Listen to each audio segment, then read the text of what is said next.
नमस्कार मेरे प्यारे दोस्तों, कैसे हैं आप सभी। उम्मीद करती हूँ आप सभी अच्छे होंगे। तो दोस्तों, आज फिर मैं एक नई कहानी लेकर आई हूँ जिसका टाइटल है अमावस की चुड़ैल। तो दोस्तों, मेरी ये कहानी सुनने के लिए मेरे चैनल को लाइक करें, शेयर करें और सब्सक्राइब करना ना भूलें। तो कहानी शुरू करते हैं आज की अमावस्या की चुड़ैल।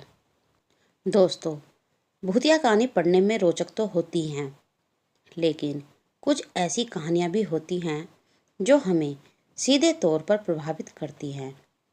ऐसी ही कहानी है अमावस्या। दरअसल अमावस्या की काली रात अच्छाई और बुराई दोनों के लिए एक अवसर होती है, जिसमें कोई लोग साधनाएं करके अपनी इच्छा अनुरूप शक्तियाँ प्राप्त करते हैं। ऐसे ही एक भयानक अमावस्या की रात एक औरत घने जंगल के बीच घोर साधना में लगी हुई थी। जंगल के चारों तरफ भेड़ियों के चिल्लाने की आवाज़ आ रही थी, लेकिन बिना किसी के घबराए यह औरत अकेले मंत्रों के जाप के साथ आग जलाकर अपनी साधना कर रही थी। जैसे जैसे समय बीतता जाता है, औरत उग्र होती जाती है। वह अपनी जगह से ऊपर उठने लगती है। उसके सामने की आग उसके साथ ही ऊपर उठती जा रही थी और देखते देखते आग की लपटें आसमान को छूने लगती हैं और वह औरत जमीन पर नीचे गिर जाती है और कुछ ही पलों में उठकर खड़ी हो जाती है। अमावस्या की काली रात के प्रभाव की वजह से उसने रूहानी शक्तियों को प्राप्त कर लिया था और वह तैयार थी अपने प्रतिशोध लेने के लिए। दरअसल ममता 6 महीने पहले शादी करके गांव से शहर आई थी। वह अपने पति के साथ एक किराए के मकान में रहती थी। ममता घरेलू महिला थी। वह ज़्यादातर समय घर के कामों में लगी रहती थी। ममता के पति बैंक में क्लर्क थे।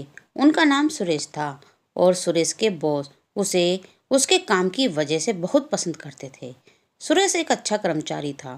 वह पूरी जिम्मेदारी से अपने साथ साथ अपने सहकर्मियों का भी काम करवा दिया करता था। उसका स्वभाव बहुत ही संकोची था, इसलिए वह किसी को भी मना करने में हिचकिचाता था। एक दिन उसके बॉस उसे अपने चैम्बर में बुलाते हैं और कहते हैं कि तुम्हारी नई नई शादी हुई है और तुम कहीं बाहर नहीं गए हो। जाओ अपने परिवार के साथ थोड़ा समय बिताओ। सुरेश को अपने बॉस की बात से खुशी होती है और वह मुस्कुराते हुए कहता है, जी बॉस, अगले महीने अपनी पत्नी के साथ कहीं बाहर जाने का सोच रहा हूँ। बॉस अपने पर्स से कुछ पैसे निकाल कर सुरेश को दे देते हैं और कहते हैं, यह मेरी तरफ से तुम्हारे लिए है, जाओ मज़े करो। सुरेश पैसे लेकर घर आ जाता है। घर में ममता उसके लिए खाने की तैयारी कर रही होती है। सुरेश ममता को बताता है कि बॉस ने बाहर घूमने की इजाज़त दे दी है। हम अगले हफ्ते ही चलते हैं। दोनों बाहर जाने के लिए काफ़ी उत्साहित होते हैं। सुरेश के मोबाइल में अचानक बॉस का फ़ोन आता है और वो कहते हैं, मैंने तुम्हारे घूमने के लिए एक कार बुक की है जो तुम्हें अच्छे से सारी जगह घुमाएगी। सुरेश अपने बॉस को धन्यवाद देता है और कहता है, बॉस आप क्यों परेशान हो रहे हैं, खुद ट्रेन से चले जाते हैं। लेकिन बॉस की जिद करने पर सुरेश उनका मान लेता है। ममता सुरेश से कहती है कि हमें कुछ सामान लेना होगा, चलो आज बाजार चलते हैं। अगले 2 दिनों में इन्हें निकलना है, इसलिए सुरेश बाजार जाने के लिए तैयार हो जाता है। सुरेश और ममता बाजार जाकर अपने पसंद के कपड़े और कुछ खाने पीने की वस्तुएं खरीदते हैं। वह अपने सफ़र के लिए तैयार हो जाते हैं। बॉस की भेजी हुई कार दरवाजे पर आकर समय से खड़ी हो जाती है। सुरेश कार की डिग्गी में सारा सामान जमा करता है और दोनों कार में बैठकर निकल पड़ते हैं, अपने रोमांच लम्हों को और खूबसूरत वादियों का मजा लेते हुए। सुरेश और ममता गाने गुनगुना रहे थे। ड्राइवर गाड़ी चला रहा था। अब अचानक ड्राइवर गाड़ी का दरवाज़ा खोलकर बाहर कूद जाता है और गाड़ी का संतुलन बिगड़ जाता है, जिससे गाड़ी पहाड़ी से नीचे जंगली रास्ते की तरफ मुड़ जाती है और तेजी से जाकर एक पेड़ से लटक जाती है। ममता और सुरेश जोर जोर से मदद के लिए चिल्लाने लगते हैं। तभी सड़क के ऊपर एक कार आकर रुकती है, लेकिन इनकी कार रोड से थोड़ा नीचे एक पेड़ के सहारे लटकी होती है। कार की आवाज़ सुनने से दोनों को लगता है कि अब शायद यह बच जाएंगे। तभी ऊपर से एक व्यक्ति बड़ी सी लकड़ी लेकर इनकी कार को जोर जोर से धक्का देने लगता है। ममता और सुरेश को कुछ समझ नहीं आता कि यह इन्हें बचाना चाहता है या मारना। अचानक सुरेश की नज़र अपने बॉस पर पड़ती है, जो कि रोड के किनारे खड़े होकर सिगरेट पी रहे होता है। सुरेश जोर से आवाज़ लगाता है, बॉस हमें बचाइए। लेकिन सुरेश के बॉस एक बहुत बड़ा पत्थर लाकर कार के ऊपर पटक देता है और दोस्तों पेड़ की लकड़ी टूट जाती है, जिससे कार खाई में जाकर गिरती है। खाई गहरी होने के साथ साथ जानवरों से भी भरी है। दरअसल यह बहुत बड़ा जंगल है जो जमीन की बहुत गहराई में फैला हुआ है। यहाँ गिरने के बाद आज तक कोई नहीं बचा, इसलिए सुरेश के बॉस ने यही जगह चुनी थी सुरेश की मौत के लिए। सुरेश के बॉस उसे क्यों मारना चाहते थे, यह बात दोनों के लिए राज रह जाती है और गाड़ी खाई में समा जाती है। अगली सुबह अखबार में हादसे की खबर छपी होती है, लेकिन साथ ही करोड़ों रुपए की हेराफेरी का आरोप भी सुरेश के ऊपर लगा होता है। दरअसल सुरेश के बॉस ने ऐसे कई खातों से सुरेश के जरिए पैसे निकलवाए थे, जिन खातों में लंबे समय से कोई प्रतिक्रिया नहीं हुई और बैंक की ऑडिट के दौरान पाया गया है कि सुरेश के सिग्नेचर की मदद से यह काम हुआ है। लेकिन अब सुरेश दुनिया में भी नहीं है, वह नहीं कह सकता कि यह काम उसके बॉस ने उससे करवाया है। सुरेश और ममता की दुनिया उजड़ चुकी थी, लेकिन होनी को कुछ और ही मंजूर था। हादसे में सुरेश की मौत हो जाती है, लेकिन किस्मत से ममता की जान बच जाती है। खाई में गाड़ी गिरने के बाद ममता बेहोश हो चुकी थी, लेकिन एक जंगली व्यक्ति की नज़र इनकी कार पर पड़ती है और वह दोनों को कार से बाहर निकालता है। सुरेश मर चुका होता है, लेकिन ममता की सांस चल रही होती है, इसलिए वह उसके पति को छोड़कर ममता को अपने साथ अपने कबीले में ले जाता है। वह कबीला बहुत ही खूंखार वनवासियों का था, जो कि काली शक्तियों के स्वामी थे। वह ममता को अपनी औषधियों से कुछ ही दिनों में ठीक कर देते हैं। ममता उनकी भाषा समझने में असमर्थ होती है, लेकिन अपने वह इशारों से बातों को समझा पा रही थी।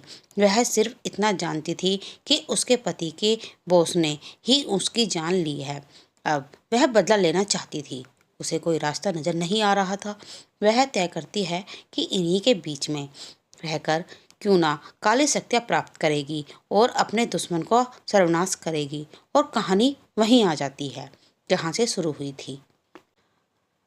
दोस्तों ममता घने जंगलों में काली शक्तियाँ प्राप्त कर चुकी थी और अब वह इतनी ताकतवर थी कि पलक झपकते ही वह किसी भी स्थान में पहुंच सकती थी।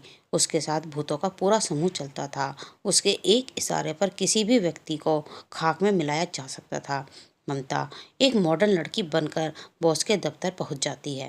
दरअसल ममता को सुरेश के बॉस ने कभी नहीं देखा था, इसलिए वह उसे पहचान नहीं पाते। लेकिन अब वह कोई साधारण लड़की नहीं थी, बल्कि काली शक्तियों की महारानी थी।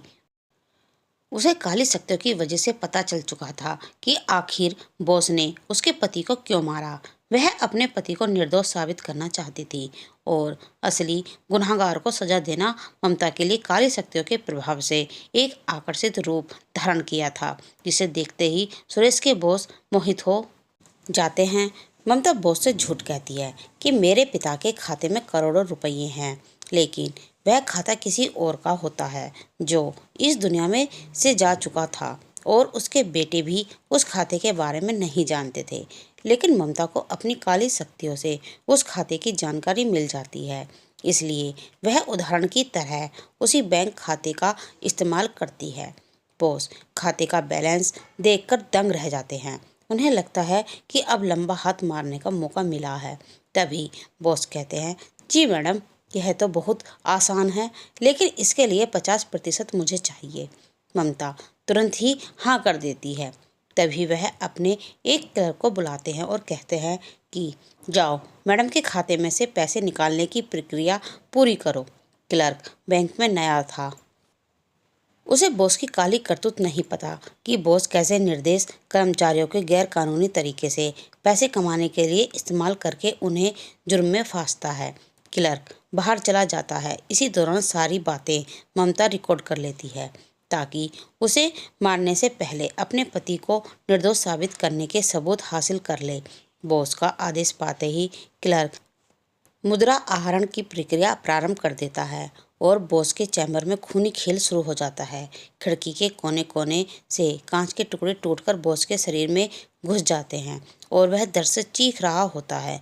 ममता भूतों की मदद से बॉस के शरीर के टुकड़े टुकड़े करवा देती है। यह सब इतनी जल्दी होता है तो किसी को संभलने का मौका नहीं मिलता। बैंक में उपस्थित लोगों में अफरा तफरी मच जाती है। बॉस के चैम्बर को खून से लाल देख सभी डर से कांपने लगते हैं। ममता ने अपना बदला ले लिया था। ममता चैम्बर से बाहर आकर अपने आप को पुलिस के हवाले कर देती है। ममता इतनी शक्तिशाली ताकतों की मालिक थी, अगर वह चाहे तो उसे कोई हाथ भी नहीं लगा सकता था। लेकिन वह अपने पति को निर्दोष साबित करने के लिए आत्मसमर्पण कर देती है और सुरेश का केस दोबारा शुरू किया जाता है और कुछ ही महीनों में सुरेश निर्दोष साबित हो जाता है और पाया जाता है कि सुरेश के बॉस ने ही सारे अपराध किए थे और लंबे समय से वह ऐसी ही गतिविधियां करता चला आ रहा था। उसको कानूनी मापदंडों के अनुसार अपराधी माना जाता है, लेकिन अब वह इस दुनिया में नहीं था, इसलिए उसे दोबारा सजा नहीं दी जा सकती थी। लेकिन उसकी हत्या के जुर्म में ममता को सजा काटनी पड़ी है और ममता के बदले के साथ यह कहानी भी समाप्त हो जाती है। तो दोस्तों, उम्मीद करती हूँ आपको मेरी ये कहानी अच्छी लगी होगी। तो दोस्तों, अगर आपको मेरी ये कहानी अच्छी लगी है तो कमेंट में ज़रूर लिखें। धन्यवाद।